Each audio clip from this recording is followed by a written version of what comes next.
So as for Portugal's bailout, well, asset sales are a central condition here as well. In exchange for its rescue, Lisbon will sell off its holdings in some of the country's best-known companies. They include stakes in utilities EDP and REN and state-owned airline TAP. And it won't end there. Also potentially up for grabs a stake in oil company Galp and the insurance unit of state-owned bank Caixa General de Depósitos. But another national asset could bring in much more money, and that's Portugal's gold reserves. One German politician wants Lisbon to sell all of it, which would bring in 12 billion euros at current prices. So as discussions continue on that rescue package as well, my next guest argues that no bailout could come close to solving Portugal's real problem, achieving growth. Pankaj Ghemawat started out as a McKinsey and company consultant in London before making his mark as an academic. 20 years ago, he was appointed the youngest full professor in the history of Harvard Business School. These days, he's a professor of global strategy at IESE Business School in Barcelona. Pleased to say he's with me now. Thanks so much for coming in. So a bailout's not the right answer. What does need to happen to get a country like Portugal back on track? Well, a bailout may be necessary, but it's far from sufficient. Portugal's run a trade deficit since the early 1990s. They can't afford to continue to do that. At the same time, the domestic economy, given how depressed it is not the obvious avenue for growth for Portuguese companies. So Portuguese companies really need to be looking outside for exports and looking outside their traditional markets if there's going to be any hope of a real recovery as opposed to financial tiding over for another year or two. But I'm thinking boosting exports more easily said than done? Well, indeed, that's sort of very much on the agenda of a lot of countries at this point of time. But if you start to look at Portugal's trade picture, what you realize, first of all, is that more than 70% of their exports are concentrated in the Eurozone. Okay. Clearly, that's going to continue for some time. There are all sorts of reasons why the countries in the Eurozone are closer to Portugal culturally, administratively, geographically than countries outside. But having said that, there are some major missed opportunities outside the Eurozone as well. Okay. So, for instance, I find it remarkable that Portugal's share of trade with Brazil is less than Brazil's share of world GDP. There's some clear affinities between the two countries, culturally, historically, etc.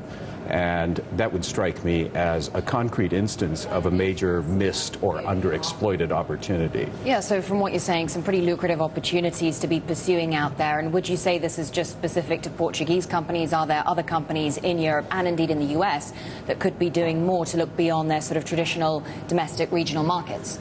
Well, I think the big challenge is how we get small and medium companies in particular to start exporting. So while it's all very well to tell a very large multinational you should export more, chances are that multinationals already spent a fair amount of time thinking about the potential for exports and looking at foreign markets. What I think we need to see is more emphasis on trying to encourage companies that traditionally haven't exported for a variety of reasons, because the domestic market has been too easy, because they felt no need to look beyond the domestic market, to think harder and to provide some of the mechanisms that first-time exporters really need help with if they're going to surmount some of these barriers. But then why hasn't the onset of the financial crisis already encouraged many small and medium-sized businesses to do just that, you know, when there is so much turmoil and perhaps lack of consumer demand in their home markets? Well, certainly my experience living in Spain and looking at Portugal, Spain, countries along the Mediterranean rim is that a lot of small and medium enterprises actually are significantly financially constrained. And so to me, it's really quite remarkable that there are undispersed subsidies available for these companies that are sitting around due to governmental inaction at a time when every day, every week, brings a number of these companies to the point of collapse. So I think financial constraints... So the money is there to help them boost export growth, to look to other markets? There was a press report about 2 or 3 months ago talking explicitly about undispersed monies available. And I think anytime you have a small or particularly a medium-sized enterprise going out of business because of financial constraints, something significant has been lost. And I don't think it's just about exports, because if you look at where job creation in an economy comes from, it's typically the small and medium enterprises.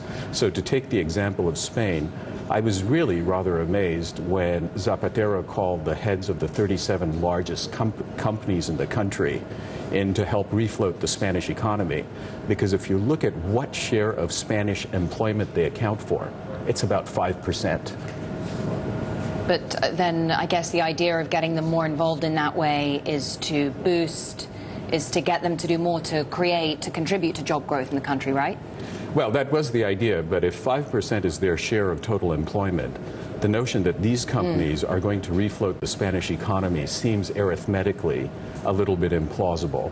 It becomes even less plausible when you think about the fact that these companies, quite legitimately and for good business reasons, are in many instances focused on job creation overseas.